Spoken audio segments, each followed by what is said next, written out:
तीनों को साथ में पढ़ेंगे, पार्ट 9 और 9A 9B आर्टिकल्स जो 262 और 63 बहुत ही मोस्ट इंपॉर्टेंट है। हेलो फ्रेंड्स, स्वागत है आप सबका। कैसे हैं आप लोग? आशा करते हैं कि पढ़ाई अच्छी चल रही होगी। हम लोग इस वीडियो में बहुत कुछ नया सीखेंगे और पढ़ेंगे और ट्राई करेंगे कि जो क्लास में हो उसी में याद कर लिया जाए। रटने से बचना है, रटने से चीज़ों को याद नहीं रहेगा, वो टेम्प्रेरी चीज़ें है रटना। रटने से बचने के लिए हमें चीज़ों को लिंक करके पढ़ना है और जब तक हम चीज़ों को लिंक करके नहीं पढ़ेंगे वो ज़्यादातर टाइम तक आपका याद नहीं रहेगा। तो चीज़ों को समझ कर और एक दूसरे को चीज़ों को लिंक करके पढ़ना है। इससे ये फ़ायदा रहेगा कि आपको जो है बहुत टाइम तक याद रहेगा और जो आप रिवीजन करेंगे तो चीज़ों को दोबारा समझ में आ जाएगा कि मैंने यहाँ पे ये पढ़ा था और यहाँ पे ये चीज़ें पढ़ा था।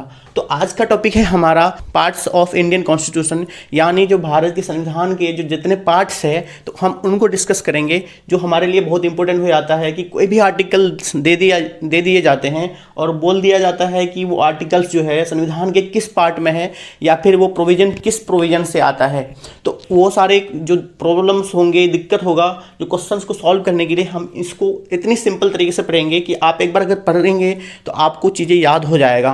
तो चलिए आगे बढ़ते हैं। संविधान का जब कमेंसमेंट हुआ था, जब बनके तैयार हुआ था, जब इसे इन्फोर्स्ड किया गया था तो उसमें जो है स्टार्टिंग में जो है कितने आर्टिकल्स थे? आर्टिकल्स थे 395 और 8 शेड्यूल थे। शेड्यूल कितने थे? वो शेड्यूल 8 थे। और जो पार्ट्स कितने थे? वो पार्ट्स थे 22। तो आप देखेंगे कि ये जो है अभी हमने जो लिखा है ये 22 पार्ट ही लग रहा होगा, लेकिन संविधान को संशोधन कर करके ये पार्ट्स जो है ये 25 हो गया है। टोटल अभी कितने पार्ट्स हैं? 25 इसलिए है कि आपको यहाँ तक 22 ही लग रहा होगा, लेकिन बीच में जितने भी संशोधन होते हैं उस आर्टिकल को जो है कैपिटल जो है ए से जो है कैपिटल बी से है, उस आर्टिकल को कैपिटल लेटर से दिखाया जाता है। जैसा कि यहाँ पे आप देख रहे होंगे 14A और यहाँ पे देख रहे होंगे आप 4A और ये जो 9A 9B ये सारे क्या है जो है अलग से पार्ट्स को जोड़ा गया है संविधान में। तो ये इसलिए जो है 22 से होकर के पार्ट्स अभी कितने हो गए?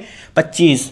और आर्टिकल वहीं पे जो है 395 में स्टार्टिंग में था, अभी जो है आर्टिकल हमारे भर करके हो गए लगभग जो है एक 470 के करीब जो है आर्टिकल्स हो गए हैं। और शेड्यूल्स जो है स्टार्टिंग में 8 ही थे, अभी शेड्यूल्स हमारे 12 हो गए हैं। तो हम ये देखेंगे कि कौन से पार्ट्स में किन किन चीज़ों का प्रोविजंस है, उनको चीज़ों को लिंक करके पढ़ेंगे। चलिए आगे बढ़ते हैं। तो हमारा फर्स्ट पार्ट है, देखो ये जो रेड कलर में लिखा हुआ है ये सारे पार्ट्स हैं और बाकी जो लिखा हुआ है ये डिजिट्स में ये आर्टिकल्स हैं और ये इधर जो लिखा हुआ है ये सारे क्या है? प्रोविजंस हैं और ये आर्टिकल्स हैं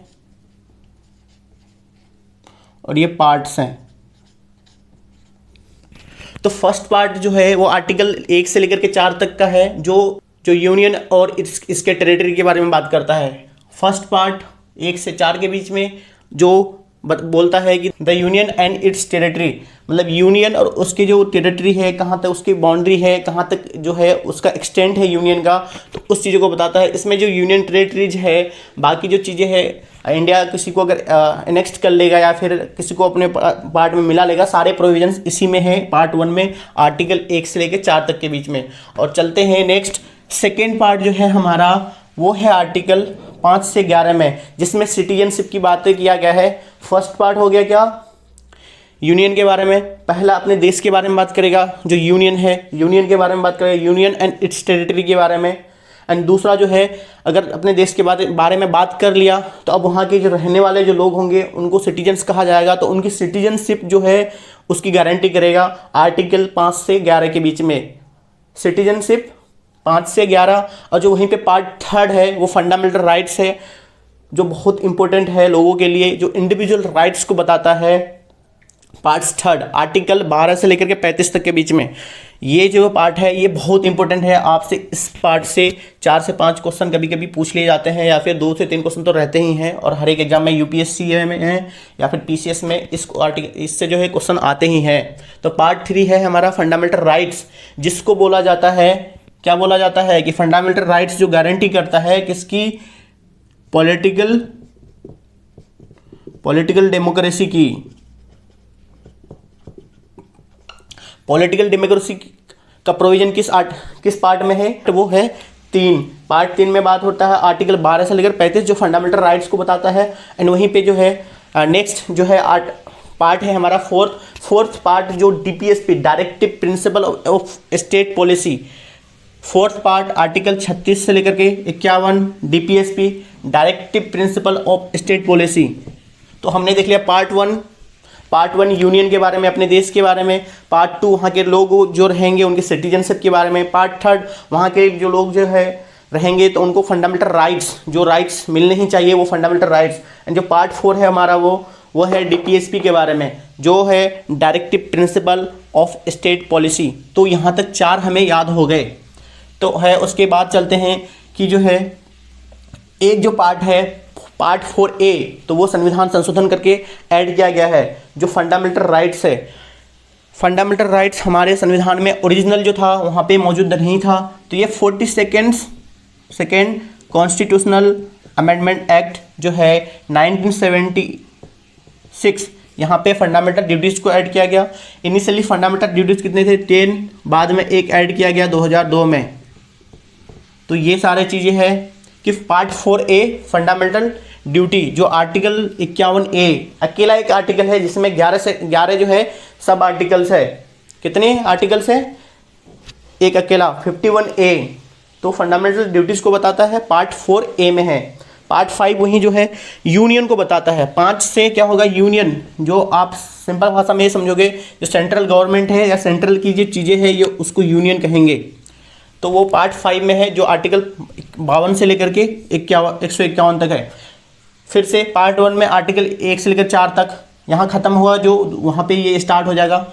तो दूसरा पार्ट में है 5 से लेकर के 11 तक, और थर्ड पार्ट में है 12 से लेकर के 35 तक, जो फंडामेंटल राइट्स को बताता है। पार्ट 4 36 से 51 जो डीपीएसपी के बारे में बताता है। पार्ट 4A अकेला आर्टिकल 51A। पार्ट 5 जो 52 से लेकर के 151 में जो यूनियन को परिभाषित करता है, यूनियन के बारे में जितनी भी प्रोविजंस है वो पार्ट 5 में है। पार्ट 5 कौन सा, यूनियन। पार्ट 6 वहीं पे हो जाएगा। यूनियन के बाद स्टेट, ये साथ ही में पढ़ते हैं जब भी पढ़ते हैं, यूनियन फिर स्टेट। उसके बाद जो है स्टेट कौन सा है, 6 में है 152 से लेकर के 237 स्टेट्स। तो यहाँ पे 52 से लेकर के 151 कौन सा आर्टिकल, यूनियन, जो पार्ट 5 में है। पार्ट 6 हो गया 152 से लेकर के 237 स्टेट्स के जितने प्रोविजंस है तो वो सारे स्टेट्स में है। पार्ट 6 में, पार्ट 5 यूनियन और 6 state in part B of first schedule के जो है पार्ट बी में जो स्टेट है वो है आर्टिकल 238 अकेला आर्टिकल है, वो 7 पार्ट में है। 7 पार्ट में कौन सा आर्टिकल है, 238। 238 state in part B of first schedule में जो भी स्टेट्स रखे गए हैं उनका जो प्रोविज़न है वो उनको रखा गया है पार्ट 7 में। और वहीं पे है पार्ट 8, तो वो पार्ट 8 है यूनियन टेरिटरीज। तो एक बार हम रिकॉल कर लेते हैं कि क्या क्या देखा हमने। पार्ट फर्स्ट में हम पढ़ेंगे यूनियन, सेकेंड में जब बाउंड्री की डेफिनेशन दे दिया तो रहने वाले लोगों का क्या है, वहाँ के रहने का दायित्व, मतलब सिटीजनशिप दे रहे हैं। तो उसके बाद उनके राइट्स के बारे में बात करेंगे, फंडामेंटल राइट्स। और उसके बाद फिर जो है डीपीएसपी, जो डीपीएसपी जो है वो इकोनॉमिकल एंड पॉलिटिकल जो है डेमोक्रेसी को, इकोनॉमिकल एंड पॉलिटिकल डेमोक्रेसी को क्या करता है, प्रमोट करता है। डीपीएसपी का एम है इकोनॉमिकल एंड पॉलिटिकल डेमोक्रेसी को इस्टेब्लिश करना। और जो पार्ट 4A है वो फंडामेंटल ड्यूटीज है। पार्ट 5 यूनियन, 6 स्टेट्स, 7 स्टेट जो पार्ट बी में है फर्स्ट शेड्यूल के। पार्ट 8 जो है वो है यूटीज़ के बारे में। तो यहाँ पे देखेंगे 5, 6, 7, 8 ये सारे क्या है, यूनियन, स्टेट, फिर यूटीज़। यूनियन टेरिटरी किसमें, पार्ट 8 में है यूनियन टेरिटरीज, ये याद रखेंगे। यूटी डायरेक्ट पूछ लिया जाता है कि दिल्ली का जो आर्टिकल्स है, दिल्ली के बारे में जो प्रोविजन है तो कौन से जो पार्ट में है, तो ये आप सीधे यहाँ पे जा सकते हैं, कौन सा जो है पार्ट 8 में है। और दिल्ली से रिलेटेड जो भी आर्टिकल है 239 में है। दिल्ली को जो नेशनल कैपिटल बनाता है 239 आर्टिकल में है। और वहीं पे पार्ट 9, अब ये चलेंगे तीनों को साथ में पढ़ेंगे, पार्ट 9 और 9A 9B। पार्ट 9 में है पंचायती राज इंस्टीट्यूशन है, इसको जो कब ऐड किया गया, पंचायती राज इंस्टीट्यूशन को कॉन्स्टिट्यूशनल स्टेटस कब मिला, 73rd अमेंडमेंट एक्ट, वो 1992। और उसी टाइम जो है म्यूनसिपैलिटी को भी सेम 74th में जो है कॉन्स्टिट्यूशनल स्टेटस मिला। तो पार्ट 9 में है PRI पंचायत के बारे में, जो आर्टिकल 243 से लेकर के 243O तक है। और जो है यूटीज कितने में था, 239 से लेकर के 242 में यूटीज यूनियन टेरिटरीज के बारे में। और पंचायती राज जो है पंचायत के बारे में पार्ट 9 में।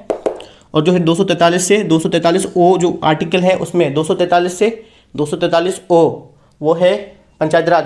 म्यूनसिपैलिटीज़ के बारे में जो है part 9A municipality, 9B cooperative society. ये कोऑपरेटिव सोसाइटी म्यूनसिपैलिटी जो है ये सारे को कॉन्स्टिट्यूशनल स्टेटस मिला है। कोऑपरेटिव सोसाइटी को कब मिला है, 97th अमेंडमेंट एक्ट से मिला है। जो पार्ट ए है 9A तो है म्यूनसिपैलिटी, उसके आर्टिकल्स है, यहाँ पे O पे ख़त्म हुआ है तो यहाँ O से P से स्टार्ट करेंगे। 243 से लेकर के 243O ये है पार्ट 9 जो पंचायत के बारे में बोलता है। और जो है पार्ट 9A 243O में ख़त्म हुआ था, 243P से लेकर के 243ZG, तो ये है पार्ट 9A। पार्ट 9A में क्या है, 243P से लेकर के 243ZG जो म्यूनसिपैलिटीज़ के बारे में बताता है, अर्बन लोकल बॉडी है। और जो पार्ट 9B है वो ZG में ख़त्म हुआ, जी के बाद क्या आएगा H, तो 9B में है 243ZH से लेकर के 243ZT, तो ये है कोऑपरेटिव सोसाइटी पार्ट 9B। ये जो है मोस्ट इम्पोर्टेंट है पार्ट्स। और यहाँ पे जो यूटी है ये इम्पोर्टेंट पार्ट है। और पार्ट 10 है जो शेड्यूल एंड ट्राइबल एरियाज़ के बारे में बात करेगा, वो पार्ट 10 है।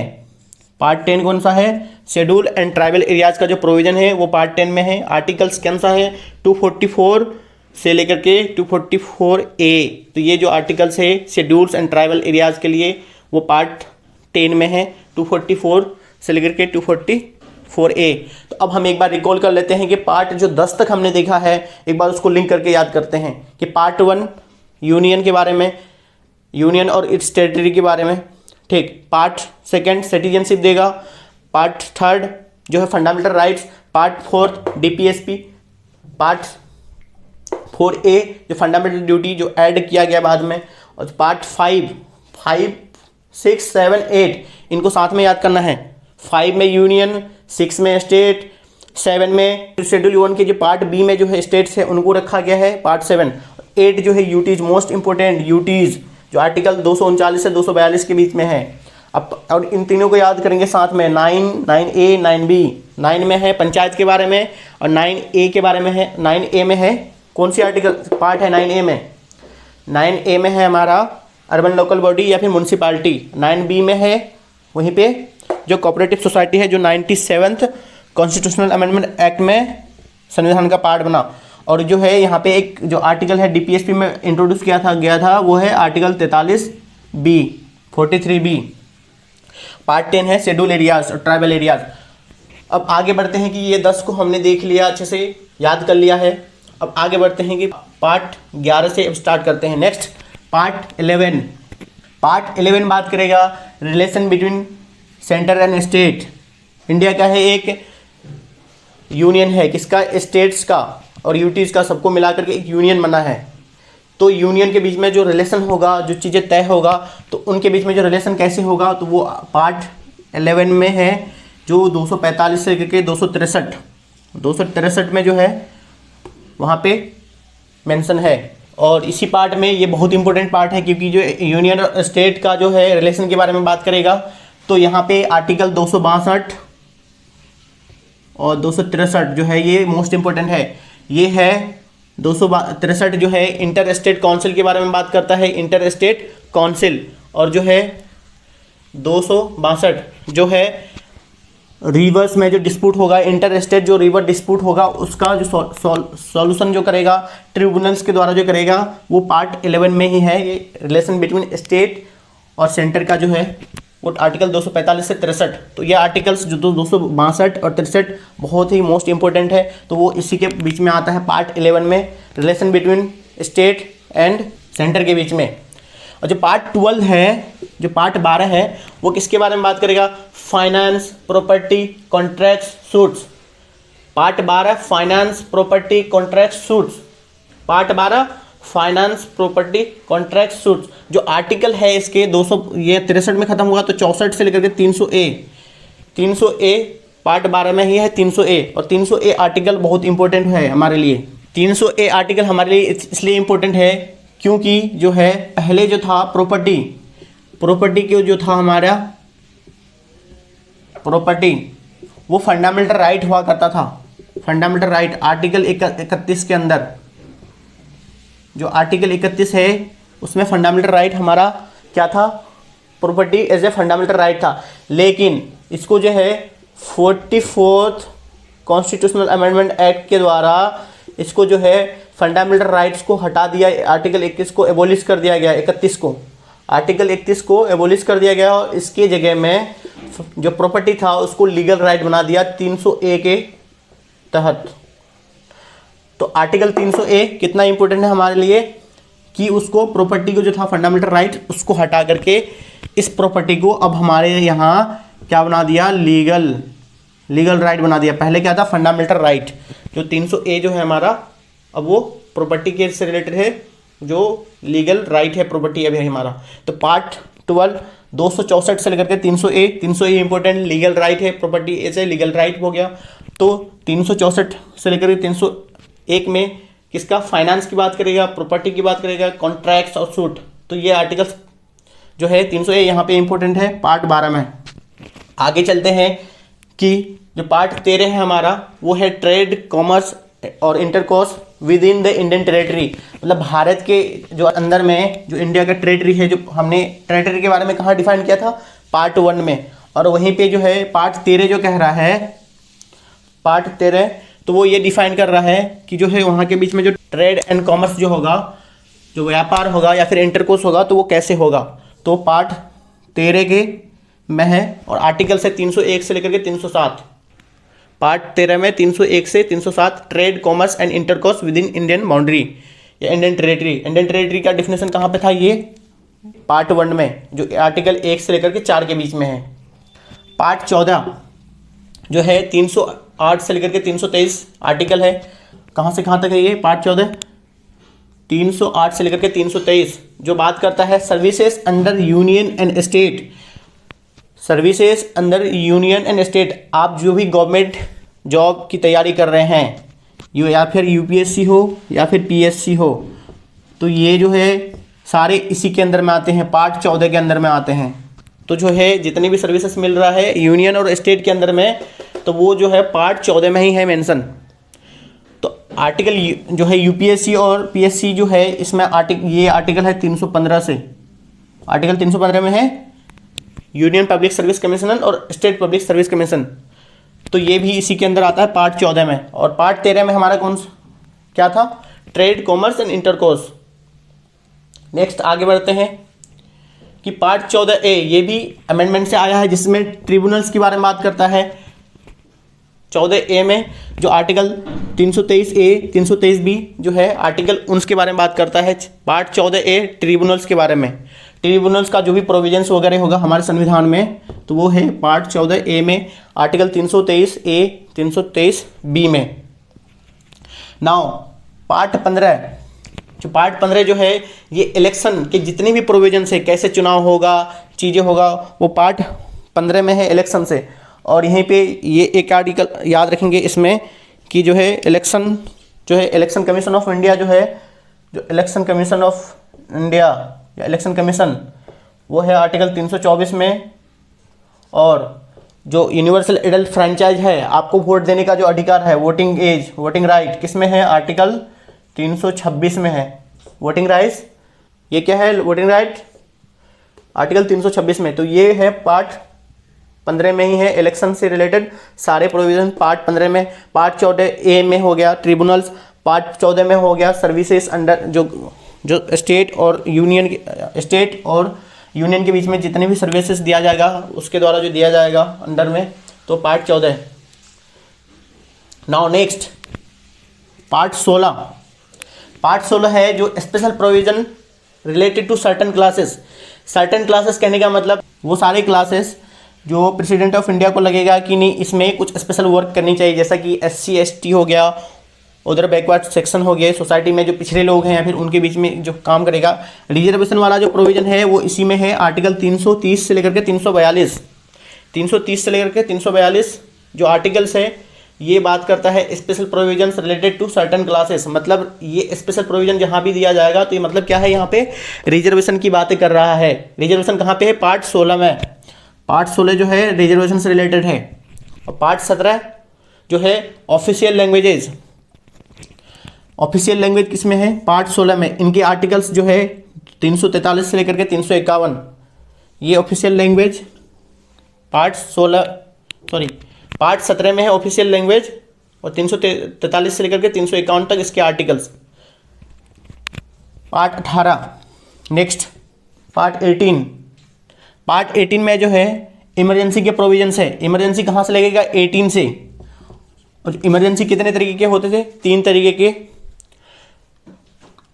और इसके जो आर्टिकल्स है 352 से लेकर के 360, 352 से जो है 360 का जो प्रोविजन है आर्टिकल्स वो इमरजेंसी के प्रोविजंस है, किन किन ग्राउंड्स पे इमरजेंसी लगेगा।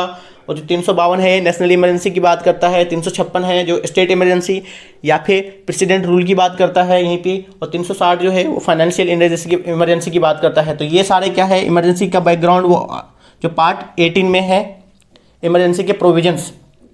पार्ट 19 जो मिसलिनियस चीज़ों को है पार्ट 19 में, वो है 361 से लेकर 367 आर्टिकल। तो ये उतना हमारे लिए इंपॉर्टेंट नहीं है। पार्ट 20 ये बहुत इंपॉर्टेंट है, ये एक अकेला आर्टिकल है जो अधिकार देता है अमेंडमेंट करने का संविधान में। संविधान में संशोधन का अधिकार किस आर्टिकल से है, 368 से। हमने इसको याद किया था कि जो AB de Villiers है उसको 360 बैट्समैन बोला जाता है, 360 डिग्री बैट्समैन बोला जाता है। और ये साउथ अफ्रीका से लिया गया था अमेंडमेंट्स करने के, संविधान में जो अमेंडमेंट्स करने का जो राइट्स लिया गया था, कहाँ से लिया गया है, साउथ अफ्रीका से। और AB de Villiers भी साउथ अफ्रीका के हैं। तो 368 जो है आर्टिकल्स कहाँ से, इसके जो प्रोविजंस है जो हमने बोरो किया है, अडोप्ट किया है कहाँ से, साउथ अफ्रीका से। तो अमेंडमेंट करने की राइट्स, कैसे अमेंडमेंट होगा, उनका procedure to amend the constitution. तो पार्टी जो है आर्टिकल 368 में, वो पार्ट 20 में है। कौन सी पार्ट में, ये 20 में है। और नेक्स्ट चलते हैं पार्ट 21 और 22 दोनों को देखेंगे। तो पार्ट 21 में है temporary, transitional and special provision. जो टेम्परेरी, ट्रांजिशनल और स्पेशल प्रोविजन है कि यहीं पे अगर किसी को अगर टेम्परेरी जो चीज़ें प्रोविजंस मिले हैं, स्पेशल प्रोविजंस, तो वो है पार्ट 21 में। पार्ट 21 में क्या है, टेम्परेरी प्रोविजंस हैं। आर्टिकल्स 369 से लेकर के 392, articles 369 to 392 temporary, transitional and special provisions. Part 22 जो लास्ट जो पार्ट है हमारा, पार्ट 22 वो है आर्टिकल 393 से लेकर के 395, जो बात करता है कि short titles, commencement, authoritative text in Hindi and repeals. जो short titles, commencement, authoritative text in Hindi and repeals, ये पार्ट 22 है 392 से 395। तो हमारे जो आर्टिकल्स है टोटल 395 थे ही इनिशियली हमारे संविधान में, तो अभी भी 395 ही है। लेकिन जो भी आर्टिकल्स जो ऐड किए गए हैं या फिर उसको जो है उसके नाम पे ABCD इस टाइप की चीज़ें जो है कैपिटल में लगा के बनाया गया, तो वो है सारा को इंक्लूड कर लिया जाएगा तो 470 के करीब है। टोटल आर्टिकल्स कितने हैं अभी हमारे संविधान में, अबाउट 470 के करीब। और यहीं पे जो पार्ट है आपको 22 में आके एंड हुआ हमारा, लेकिन पार्ट 22 नहीं है, ये पार्ट 22 जो है सीरियल नंबर 22 है, लेकिन A जो ऐड हुआ यहाँ पे 14A, यहाँ पे 9A 9B, तो ये सारे जो पार्ट्स को जोड़ लें तो पार्ट्स हमारे 25 हो गए। तो हमने देखा कि हमारे ये सारे पार्ट्स थे। तो एक बार हम इसको चीज़ों को जो है समझ के जो कौन सा इंपॉर्टेंट है उनको कैसे याद रखेंगे। तो पार्ट 15 जो 15 है इलेक्शन के बारे में बात करता है। इलेक्शन में 2 आर्टिकल्स जो है बहुत इंपॉर्टेंट याद रखना आपको। इलेक्शन में जो है पार्ट 15 में है, बहुत इंपॉर्टेंट है। आर्टिकल्स 324 याद रखिए, जो है इलेक्शन कमीशन इसी के है 324, और 326 voting right, universal adult franchise जो है पार्ट 15 में है। और यहीं पे पूछ लिया जाएगा आपसे की जो ऑफिशियल लैंग्वेज किस पार्ट में है, तो पार्ट 17, और इमरजेंसी के प्रोविजंस पार्ट 18, और आर्टिकल्स आपको पूछ दिया जाएगा 300A किस पार्ट में है, तो पार्ट 12 में है, जो प्रॉपर्टी को लीगल राइट देता है। और जो ट्रिब्यूनल्स की बात है वो कौन सी आर्टिकल्स में है, 323A और 323B, तो ये ट्रिब्यूनल्स की बातें करेगा। और जो कौन से पार्ट में है, 14A, 14 में वहीं पे क्या था, सर्विसेज जो है था अंडर यूनियन एंड स्टेट में के अंदर में जो सर्विसेज दिया जाएगा वो पार्ट 14 में है, 14A में है ट्रिब्यूनल्स। और प्रॉपर्टी क्या है, अभी लीगल राइट है, पहले फंडामेंटल राइट्स था। एक बार फिर से हम देख लेते हैं, एक बार क्विक रिवीजन कर लेते हैं। पार्ट 1 आर्टिकल 1 से लेकर के 4 के बीच में यूनियन और इसका टेरिटरी के बारे में। पार्ट 2 5 से लेकर के 11 के बीच में सिटीजनशिप के बारे में। पार्ट 3 फंडामेंटल राइट्स जो 12 से लेकर के 35 के बीच में। Part 4 DPSP directive principle of state policy जो है आर्टिकल्स, ये 36 से 51 हो जाएगा DPSP, और 12 से 35 था फंडामेंटल राइट। पार्ट 4A 4 हो गया 4A fundamental duties. Part 5 union, 6 state, 7 जो है states in part B, 8 UTs, Delhi वगैरह जितनी भी यूटीज़ है वो 8 में है, पार्ट 8 में। पार्ट 9 बहुत इंपॉर्टेंट, तीनों को साथ में पढ़ेंगे, पार्ट 9 9A और 9B। Part 9 panchayat, part 9A municipality, part 9B cooperative societies. Part 10 schedules के बारे में, शेड्यूल एरियाज के बारे में, शेड्यूल एरियाज एरिया के बारे में जो भी आर्टिकल्स है 344 और 344A शेड्यूल एरियाज। और जो है इनके आर्टिकल्स जो है पार्ट 9 की वो इम्पोर्टेंट है, तो ये देख लेंगे। 343 से 343 वो पंचायत जो कि पार्ट 9 में है, जो अमेंडमेंट एक्ट से जोड़ा गया है 73 से, कॉन्स्टिट्यूशनल स्टेटस मिला पंचायत का। और वहीं पे जो पंचायत जो है DPSP में कौन से आर्टिकल्स है पंचायत के बारे में, article 40।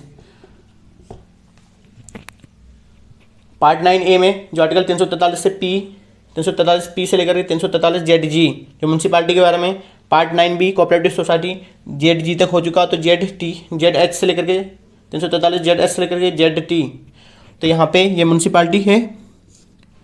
Part 9A, part 9B हो गया हमारा कोऑपरेटिव सोसाइटी, 10 हो गया शेड्यूल एरियाज।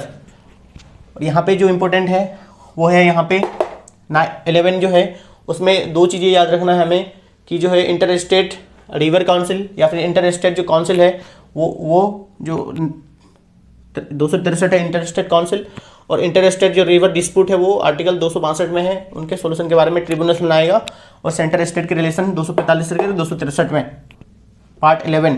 पार्ट 12 हो गया वहीं पे जो है फाइनेंस प्रॉपर्टी कॉन्ट्रैक्ट सूट्स, इनके बारे में 264 से लेकर 301 बहुत इंपॉर्टेंट, क्योंकि वो लीगल राइट बना दिया प्रॉपर्टी को। और यहाँ पे सर्विसेज जो यूनियन गवर्नमेंट या फिर स्टेट गवर्नमेंट जो सर्विसेज देगा, जितने भी गवर्नमेंट जॉब्स है या फिर चीज़ें हैं, तो वो सारे किस में है, पार्ट 14 में। पार्ट 14A जो ट्रिब्यूनल्स है उनके बारे में। पार्ट 15 जो इलेक्शन के बारे में, ये बहुत इंपॉर्टेंट। और पार्ट 20 बहुत इंपॉर्टेंट जो है अमेंडमेंट के बारे में है।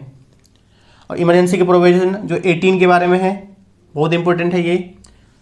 और ये सारे हैं, काफ़ी अच्छे से हमने देख लिया। तो दोस्तों आपने देखा कि हमने कितने अच्छे से चीज़ों को देखा, समझा और चीज़ों को रिलेट किया। जहाँ पे चीज़ों को एक्स्ट्रा चीज़ें नोट करने की ज़रूरत थी तो वहाँ पे वो चीज़ें बताया गया, वो चीज़ें देखा। और इससे रिलेटेड जो भी आपके जो PYQs मिलेंगे तो उनको ज़रूर सॉल्व कर लीजिए, आसानी से वो सॉल्व हो जाएंगे आपको। तो दोस्तों ऐसे ही मेहनत करते रहिए, थोड़ा परिश्रम आप कीजिए, थोड़ा परिश्रम हम करते हैं, और दोनों मिलके जो है सफल बनेंगे। आप सफल बनेंगे तो हमें बहुत खुश मिलेगा। क्लास को यहीं पे समाप्त करते हैं और सब्सक्राइब करना ना भूलें। जय हिंद।